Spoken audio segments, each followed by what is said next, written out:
Manchester United have been beaten against Rosenborg 1-0.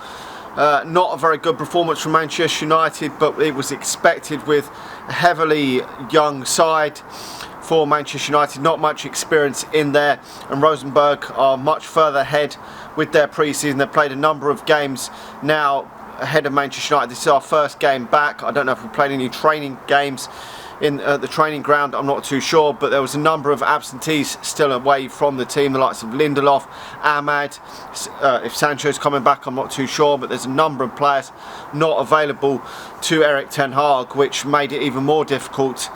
But it did still that was still concerning that was the same old from last season.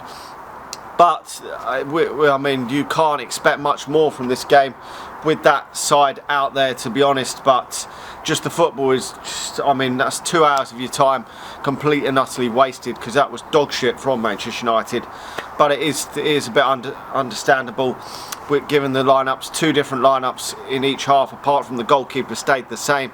I thought Harrison may come on in that second half, but wasn't brought on. But the goalkeeper that Manchester United played did a good job. I haven't seen enough of him, because there's not been too many Premier League 2 games on live on telly last season to see the Manchester United second team. But there is a massive gulfing class between Premier League 2 football and men's football, and you would expect a number of these players will go out on loan or move on to pastures new in the coming season, because there is just a massive golfing class. And as I say, these are further ahead in their development from their pre-season, and this is Manchester United's first game, so that is to be seen. I mean, the likes of Rashford, Casemiro. I mean, Casemiro looked fucking well sluggish and slow, but I remember last season when he come back for the pre-season, he was carrying a lot of timber.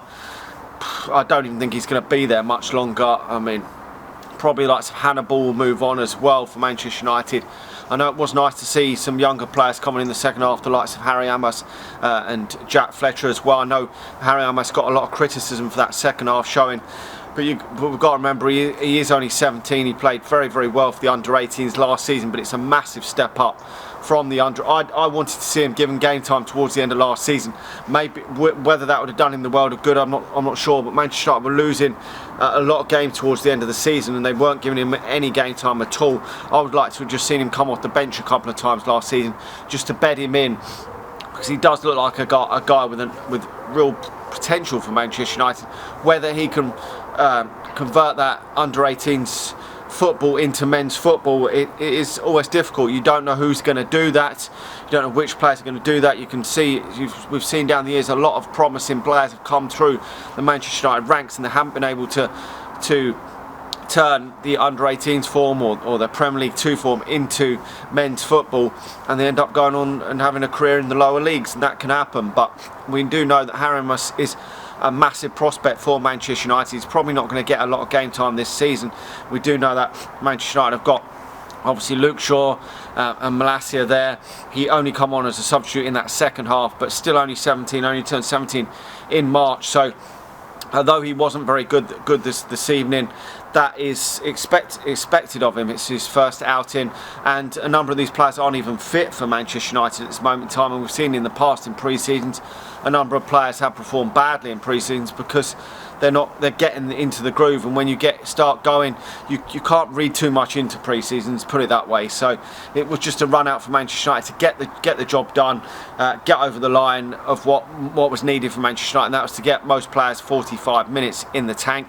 And then for the second game, you probably see some players getting maybe 60-65 minutes, and then probably the second game is Rangers, and that will mean that Manchester United will probably put out 60 minutes of some of these players, maybe 65, and some of them get maybe 20 minutes, maybe half an hour in the second half. And then maybe a stronger lineup will happen for the pre-season tour. The Rangers game isn't a part of the pre-season tour, so I would expect a number of these players to keep their place in the squad for that next game, and probably only a dozen, maybe 15 of these players will go on the pre-season tour, and a number of the other players will come back for the pre-season tour. Maybe the likes of McTominay, players like that, the likes of Ericsson and Højlund will probably go on the pre-season tour because they got knocked out of the Euros quite early on. So I would expect some of them players, even maybe the likes of Bruno Fernandes, in the next week or two to come back to Manchester United. So probably maybe 15, maybe a few more will go on the pre-season tour out of this. But it was a decent run out for these players. They've experienced the men's game where they probably haven't done. I mean, you're looking at the likes of Jack Fletcher and Harry Amos did, I think, play a couple of games, was it, in the Premier League 2 last season, but Jack Fletcher I don't think played any games in the which is considered under 23 football, and that is poor standard of football. So if he didn't even come up against any real men in that under 23 football, it is difficult to then go and play against a more experienced. Okay, they're not a great side in Rosenborg, but it is hard to do that, and pre-season is just about getting your fitness up, so we can't read too much into that. But the football wasn't great, but that is what it is for pre-season. Hopefully the next game will be a bit better, players may be a bit sharper for that Rangers game. Anyway, let me know your thoughts in the comments section below. What do you think going in? Are you looking forward to the pre-season tour coming up? We've got some tougher tests to come, the likes of Arsenal and Liverpool on the horizon in the pre-season. That should be some sterner tests. Anyway, smash a like on the video, subscribe to the channel if you're new, and please share the video if you're watching on Facebook, and I'll talk to you all again soon. See ya.